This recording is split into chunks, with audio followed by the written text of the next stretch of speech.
नमस्कार, स्वागत है आप सबका हमारे खास कार्यक्रम देश देशांतर में। मैं हूं कवीन सचान और देश देशांतर में आज हम बात करेंगे कि किस तरीके से कोरोना वायरस का कहर दुनिया के अलग अलग देशों में हर गुजरते दिन के साथ बढ़ रहा है, लेकिन उससे जंग में लगातार देशों की ओर से और मैं कहूँ कि संस्थाओं की ओर से अलग अलग पॉजिटिव रिजल्ट भी हमारे सामने हैं। लेकिन क्योंकि ये लड़ाई अब व्यापक है और दुनिया के तमाम देश इससे प्रभावित हैं, और इसीलिए सवाल खड़ा होता है कि क्या दुनिया के तमाम देशों को मिलकर अब इससे जंग को एक साथ लड़ने की जरूरत है।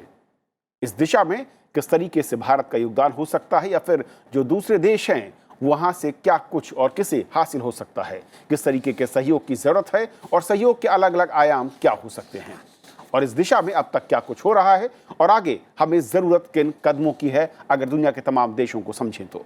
हमारे साथ तीन बेहद खास मेहमान स्टूडियो में हैं। शीलकांत शर्मा सर हमारे साथ हैं, फॉर्मर डिप्लोमेट। सर बहुत बहुत स्वागत है आपका। हमारे साथ वीके पॉल हैं जो कि मेंबर हैं नीति आयोग से, आपका स्वागत है। आर के श्रीवास्तव साहब हैं, farmer director general health services government of India. Sir बहुत बहुत स्वागत आपका।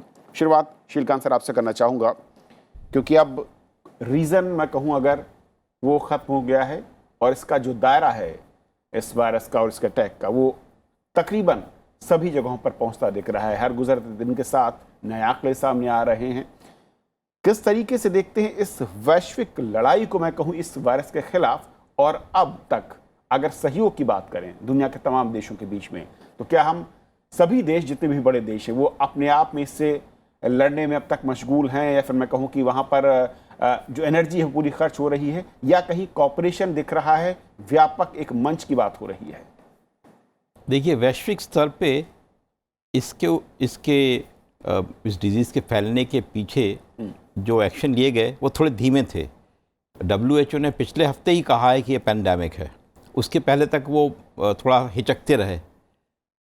UN सेक्रेटरी जनरल ने अब कहा है कि इस पे वॉर फुटिंग पे काम होना चाहिए। तो जो इंटरनेशनल इंस्टीट्यूशंस हैं उन्होंने इस पे इसका जो कहते हैं कॉग्निजेंस तो लिया, पर इस पे एक्शन जो वो बताया और जो कंसर्न दिखाया वो ग्रेजुअली बढ़ता रहा।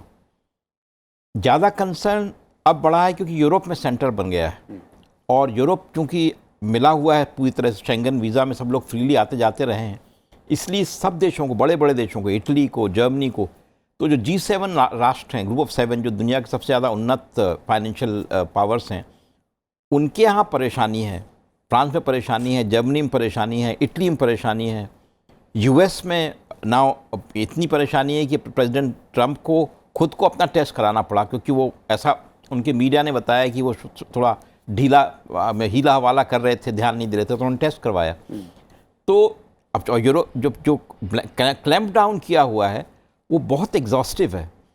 तो इसके कारण क्या है कि बाकी देशों में भी ये वाली बात लोगों को समझ में आ रही कि नहीं, बात बड़ा खतरा है, इसको हवा में उड़ाने वाली बात जो थी वो बहुत गलत थी।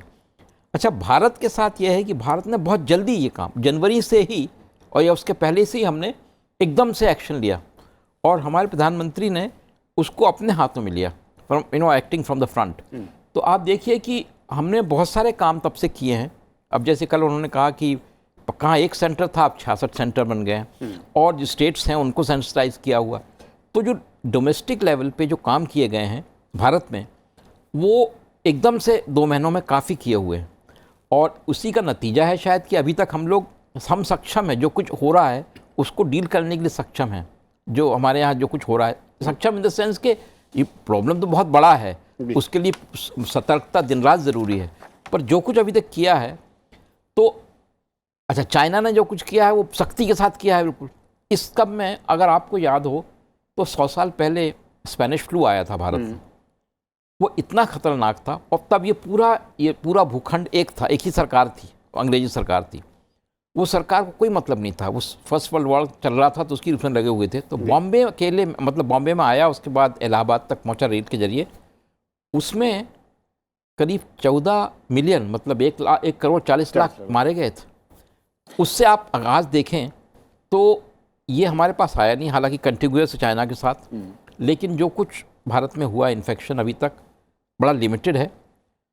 तो अब उसके जो 4 स्टेजेस हैं उनमें बेस्ट प्रैक्टिसेस दुनिया में कहाँ कैसी हो रही हैं, ये सबसे मुझे लगता महत्वपूर्ण है, क्योंकि एक दूसरे से आप बेस्ट प्रैक्टिसेस सीखिए और बाकी तो डॉक्टर्स बताएंगे कि जो इसीलिए मैं डॉक्टर वी के पॉल के पास जाना चाहूँगा। सर, जिस तरीके से हम देख रहे हैं, और क्या वो देश जो कि टेक्नोलॉजी के मामले पर अव्वल या अमीर कहे जाते थे, या आर्थिक तौर पर जो देश अमीर थे, कोई भी इसे छूता नहीं है।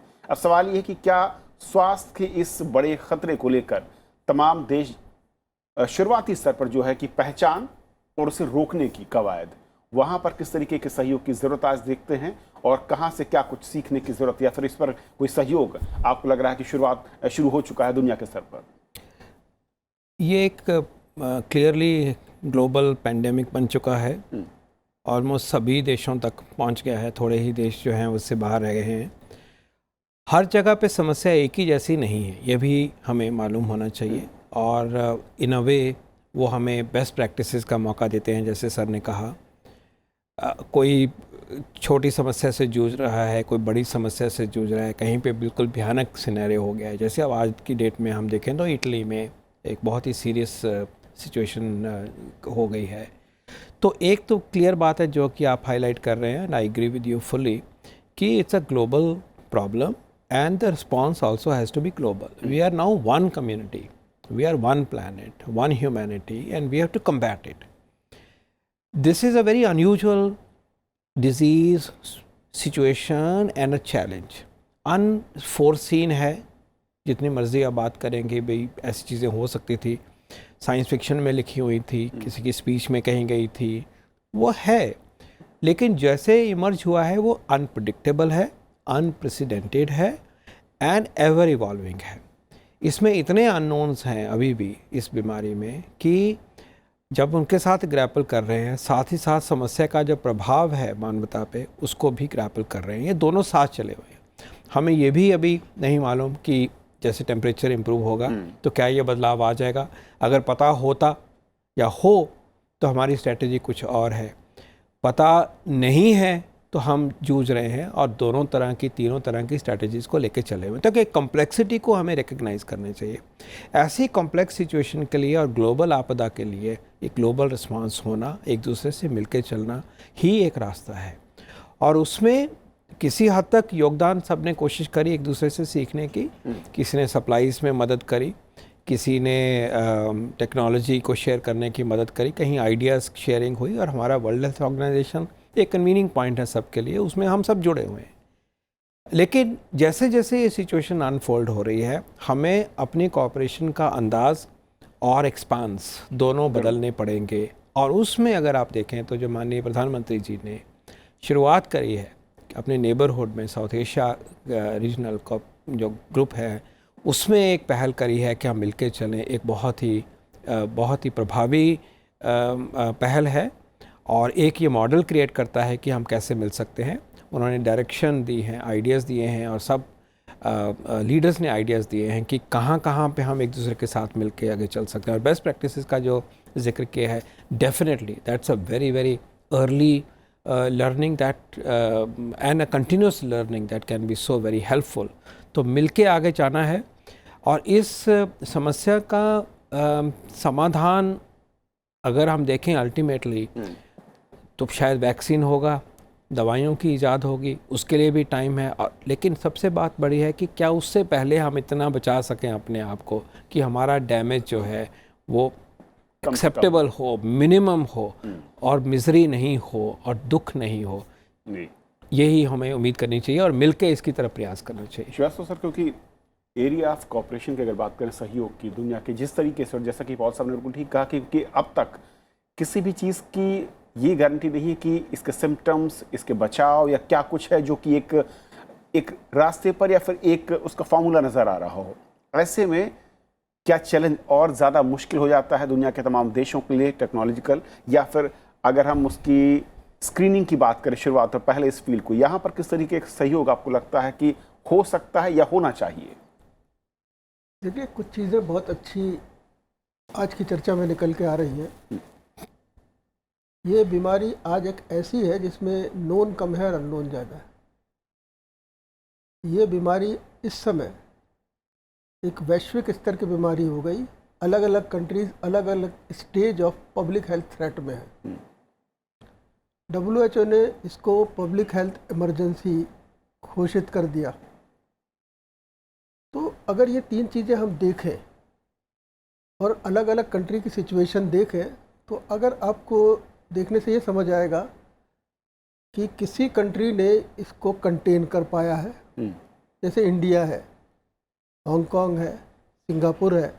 ये वो कंट्री है जिन्होंने स्टेज 1 का स्टेज 2 में ट्रांसमिशन, जहाँ पे क्लस्टर मैनेजमेंट होता है, इसको बड़ी इफेक्टिवली किया, जिससे कि उनके ऊपर ओवरऑल बर्डन केस लोड, जैसे यहाँ हिंदुस्तान के अंदर इस समय शायद 105 केसेस हैं और पहला केस 30 जनवरी के करीब आया था। तो इस शॉर्ट पीरियड में इन्होंने इस तरीके से रोका। लेकिन ऐसा लेसन जो है वो चाइना में नहीं था, ऐसा लेसन इटली में नहीं है, ऐसा लेसन यूएसए में नहीं है। तो ये जो डिफरेंट टाइप के लेसन आ रहे हैं ना, उनके लिए कुछ इफेक्टिव स्ट्रेटेजीज उन कंट्रीज़ ने अडॉप्ट करी। वो स्ट्रेटेजीज आपस में अगर एक्सचेंज करें ग्लोबली, तो ये एक अच्छा हिस्सा होगा जो टेक्निकल कोऑपरेशन का हिस्सा हुआ। ओके। दूसरा हिस्सा जो इसका होता है, वो हिस्सा होता है कि कई कंट्रीज़ ने बेस्ट प्रैक्टिसेस निकाल ली। जैसे मैं एक एग्जांपल देता हूँ आपको कि हिंदुस्तान आज की तारीख में क्लस्टर कंटेनमेंट कर रहा है। आगरा में और केरला में 2 जगह क्लस्टर क्रिएट हुए थे। सेंट्रल और स्टेट टीम टाइमली एक्ट करके उस क्लस्टर को कंटेन कर पाई, प्राइमरी कंटेक्ट, सेकेंडरी कंटेक्ट, और उसको स्प्रेड होने से रोक पाई। तो कुछ लेसन लर्नड है। वो लेसन लर्न सेकेंड टाइप की चीज़ है जो कि शेयर किए जा सकते हैं। तीसरा चीज़ जो आता है वो आता है R&D कॉपरेशन। हर जगह के अलग अलग टाइप की दवाएं रिकमेंड की जा रही हैं। किसी जगह कहा जा रहा है, जैसे हिंदुस्तान में कहते हैं कि हमने टेमीफ्लू यूज़ करी, दूसरे कहते हैं कि हमने सेकेंडरी लाइन ऑफ HIV की ड्रग यूज़ करी, इफेक्टिव है। कुछ लोग कहते हैं काज ऑफ डेथ तो इन्फ्लेमेशन है, एंटी इन्फ्लेमेटरी हमने यूज़ करी। ना ये ड्रग्स अगर हमें यूज़ करनी है, इनको एक पब्लिक हेल्थ रिस्पॉन्स के तौर पे रिकमेंड करना है, तो इसके साइंटिफिक एविडेंस चाहिए। वो साइंटिफिक एविडेंसेस एक कंट्री में नहीं बट मल्टीपल कंट्री में कोऑपरेशन के जरिए क्रिएट किए जाते हैं, फास्ट ट्रैक के जरिए। And last but not the least, ये हम जानते हैं कि इसकी वैक्सीन नहीं है, लेकिन वैक्सीन 2 तरीके से क्रिएट होती है। एक इमरजेंसी तरीके में, कंपनीज तैयार है इमरजेंसी वैक्सीन क्रिएट करने में, उसमें भी कम से कम 6 महीने का टाइम लगता है। और एक होता है रेगुलर सिस्टम के अंदर। ये हाई कॉस्ट वैल्यू की चीज़ है, इसके लिए इन्वेस्टमेंट चाहिए। तो वो जो फाइनेंशियल कॉपरेशन है, जिसकी एक शुरुआत अभी बताया कि सार्क में करी गई है, ऐसी शुरुआत ग्लोबल स्तर पे भी होनी चाहिए, so that we find out a right remedy for this type of thing. हम आज अगर सेकंड स्टेज में हैं, तो हम पे 1 महीने की, हिंदुस्तान की बात कर रहा हूँ, विंडो ऑफ अपॉर्चुनिटी, ऐसी विंडो ऑफ अपॉर्चुनिटी दूसरी कंट्रीज़ में भी है। उस विंडो ऑफ अपॉर्चुनिटीज़ को बेस्ट यूज़ करके अगर हम कम्युनिटी ट्रांसमिशन को डिले कर पाए, या एक कम्युनिटी ट्रांसमिशन का जो एंट्री लोड है उसको कम कर पाएँ, तो शायद हमारे कंट्रीज़ की, इंडिया की और दूसरे कंट्रीज़ की अपनी कैपेसिटी होगी कि वो उसको मैनेज कर पाए। Otherwise they will end up in a same situation which happened in China और which is happening in Italy. तो वो चीज़ें इस समय एफर्ट्स करने से की जा सकती है। उसके लिए एक बौद्धिक क्षमता और एक financial mechanism of cooperation and exchange of good practices and lesson learn बहुत ज़रूरी है। श्रीकांत सर, क्योंकि इससे पहले भी कई इस तरह की महामारियों की दुनिया ने देखा, अलग अलग देशों ने, हालांकि उस वक्त में ऐसा हुआ कि कुछ रीजन या कुछ कंट्रियों तक सीमित है। इस बार ऐसा लगता है कि दायरा सबसे बड़ा नज़र आ रहा है। क्या विश्व स्तर पर ह्यूमैनिटी के लिहाज से स्वास्थ्य सेवाओं को लेकर कोई आपको लगता है कि ग्रुपिंग की ज़रूरत है? और रिसर्च जिसकी बात श्रीवास्तव सर कह रहे थे, वो एक कंटिन्यूशन के प्रोसेस में हमें लाना पड़ेगा तमाम देशों को, न सिर्फ जब कि इस तरह की महामारी आए, एक बड़ा संकट आए, तब हम यूनाइट होकर उस पर रिसर्च उसके बारे में सोचें। जी हाँ, ये जो ज़रूरत है ये तो 3 स्तर पे है। एक तो रीजनल लेवल पे, क्योंकि जो कंटिग्यूअस ज्योग्राफिक कंट्रीज़ हैं उनके बीच में तो गहरा संबंध होना चाहिए, गहरा कोऑपरेशन होना चाहिए, क्योंकि एक दूसरे की जो वातावरण है, जो क्लाइमेट है, उसके जो प्रभाव हैं, लोगों के कल्चर है, उन सबको देखते हुए एक तरीका हो सकता है। दूसरा, जैसे प्रधानमंत्री ने कल G20 की भी बात की, तो ग्रुप ऑफ 20 कंट्रीज़, दुनिया भर की जो कंट्रीज़ हैं, मेजर इकोनॉमीज़, उनके बीच में भी होना चाहिए। तीसरा, फिर UN और WHO के स्तर पे भी होना चाहिए। तो ये तो इंटेंसिफिकेशन बहुत ज़रूरी है। इस इंटेंसिफिकेशन के जो आयाम हैं, एक तो बताया गया कि जो डील कैसे कर रहे हैं जो मल्टीपल थ्रेट्स हैं। दूसरा, इसका जो परिमाण इतना बड़ा है कि जैसे आप स्क्रीनिंग ही है तो उसके इक्विपमेंट सब जगह अंडर, सबके यहाँ प्रेशर है। इवन US सबसे बड़ी मतलब इकोनॉमी है, वहाँ भी जो स्क्रीन टेस्ट हो रहा है वो कह रहे हैं कि हम नहीं कर पाते। चाइना ने किया है ये, लेकिन चाइना के बारे में कुछ भी कंक्लूजन निकालना बड़ा मुश्किल है, क्योंकि वहाँ से इंफॉर्मेशन जो है सीमित है। पर जैसे सिंगापुर छोटा सा कंट्री है, लेकिन उन्होंने जिस तरह से किया, वो जनवरी से दिसंबर से लग गए थे वो लोग, तो उनके यहाँ जो टेस्टिंग वगैरह है वो अभी तक लगता है they are able to cope with that.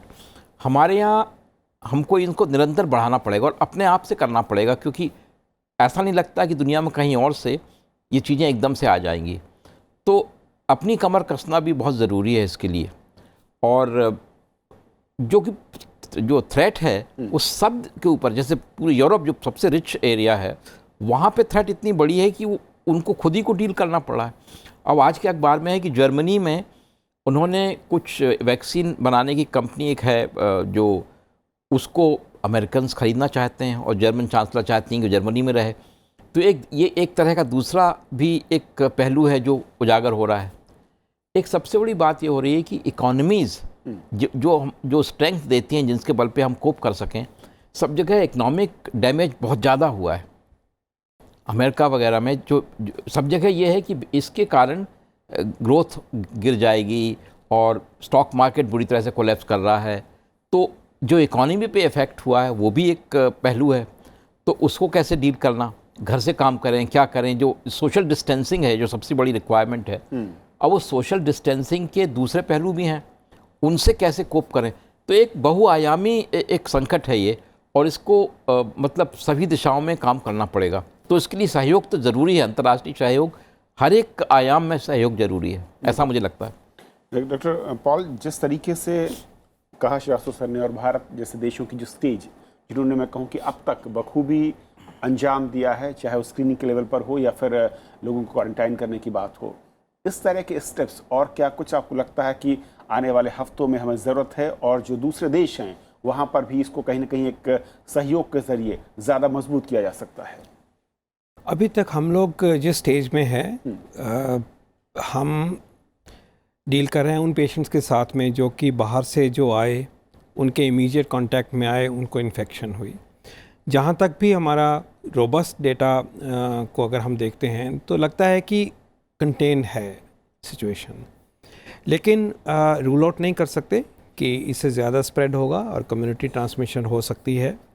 उसके लिए हमें तैयार रहना होगा, और उसके बियॉन्ड भी जाता है अगर ये सब सिचुएशन, तो भी हमें तैयार होना पड़ेगा। हम अपनी तैयारी में कोई कमी नहीं छोड़ सकते, और वो सारे सिनेरियोज़ के लिए जो अप्रोच होनी चाहिए, जो भी मोबिलाइजेशन होना चाहिए, जो भी ताकत झोंकने की बात है और सोच विचार के साइंटिफिक अप्रोच को लेकर चलना चाहिए, वो सब सोच हम लेके सब चले हुए हैं। सरकार भी, प्राइवेट सेक्टर भी, स्टेट की गवर्नमेंट्स भी, एकेडमिक्स भी, रिसर्चर्स भी और पॉलिटिकल लीडरशिप भी, तो एकजुट हैं। अभी तक जहाँ पे हैं, अगर हम उन नंबर्स की बात करते हैं, 100, 110 पेशेंट्स की, 107 पेशेंट की बात करते हैं, तो ये इन अ वे रीएश्योरिंग है। सो फार so good.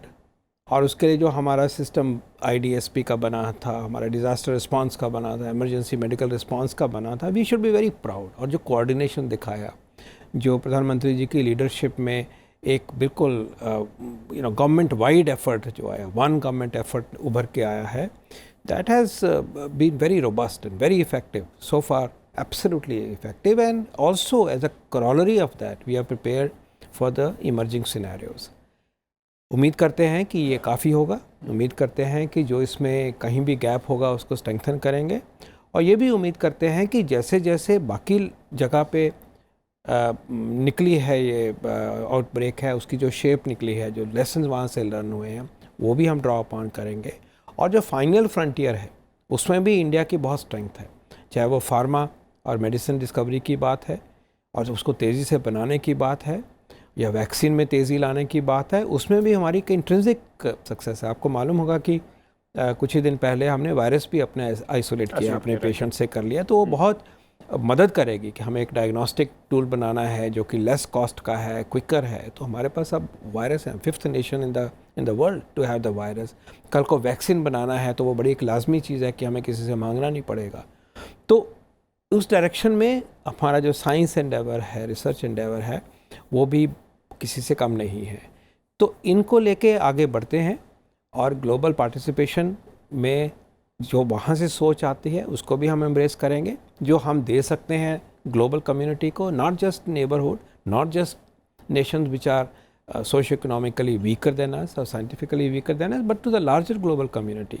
So we are a very strong part of that partnership which will combat and will succeed in combating this pandemic. बिल्कुल। श्रीवास्तव सर, एक आखिरी कहना चाहूँगा क्योंकि दो चीज़ों को लेकर थोड़ा सा व्यूअर्स के नज़रिए से, मेडिसिन या वैक्सीन को लेकर नॉर्मल साइकिल और इस तरह की जब महामारी या एक बड़ा ख़तरा दुनिया के सामने हो वर्ल्ड वाइड, क्या स्पीड में कहूँ या किस तरीके से इसको तेज़ी के साथ काम करने के हमारे पास उदाहरण हैं, या फिर कुछ और नए उदाहरण हम सेट कर सकते हैं इस महामारी के सामने? क्योंकि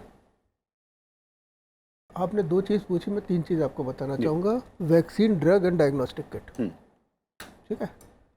अगर हम लेसन लर्न की बात करें तो पिछली बार जब H1N1 का इन्फेक्शन हुआ था तो हमारे पास कैंडिडेट वैक्सीन थी, हमारे पास ड्रग्स थी, बाहर से आती थी, हमने उनको कंपलसरी लाइसेंस देके मैन्युफैक्चर करा लिया। कैंडिडेट वैक्सीन को हमने कैपेसिटी बिल्ड करके अपने यहाँ की कंपनी के ज़रिए बनाना शुरू किया। कुछ सपोर्ट फंडिंग दी थी इंडियन कंपनीज़ को मैन्युफैक्चर करने की।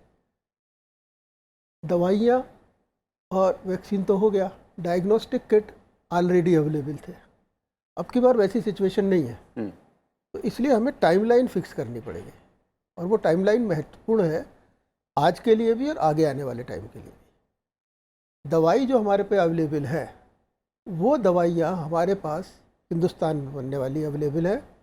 The only thing which is left is to validate whether they are technically effective, scientifically validated to be effective to treat this type of problem. Okay, ठीक है।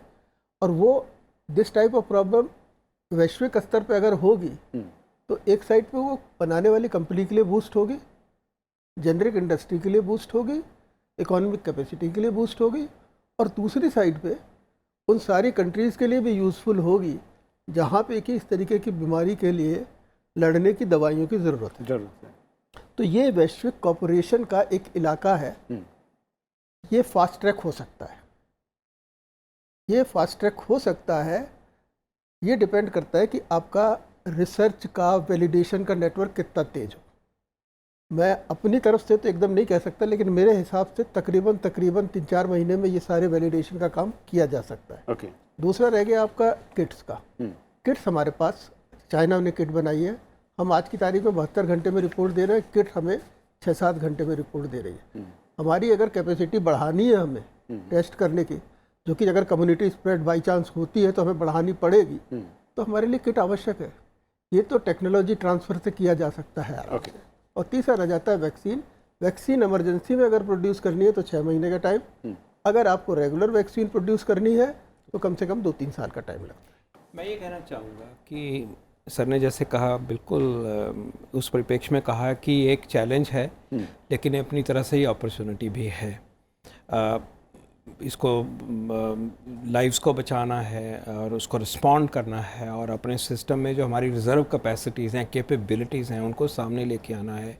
लेकिन bottom line ये है कि India का इस युद्ध में, इस ग्लोबल युद्ध में बहुत बहुत इम्पॉर्टेंट रोल है in terms of how we tackle, how we go forward, and in terms of the responses, in terms of the health system's response, in terms of how our private sector would respond, our public health system will respond, and therefore that is the role that is expected of this great nation, and we are all gearing toward that, and people's participation in सबसे अहम sticking जो to the बात- guidelines is very important. बहुत अहम बात कही आपने, क्योंकि सब सिस्टम जब काम कर रहा हो, हमारी रिक्वेस्ट आप सब दर्शकों से यही है कि गाइडलाइंस जो सरकार की ओर से जारी हो रही है उनको फॉलो करें, अफवाहों पर यकीन न करें, और जो हेल्पलाइन नंबर हैं उन पर आप फ़ोन करके अगर कोई भी डाउट है उससे आप क्लियर कर सकते हैं। बेवजह न तो पैनिक हो और ना ही दूसरों को इस दिशा में बढ़ने दें। बहुत बहुत शुक्रिया आप सबका हमारे साथ इस अहम चर्चा में जुड़ने के लिए। नमस्कार।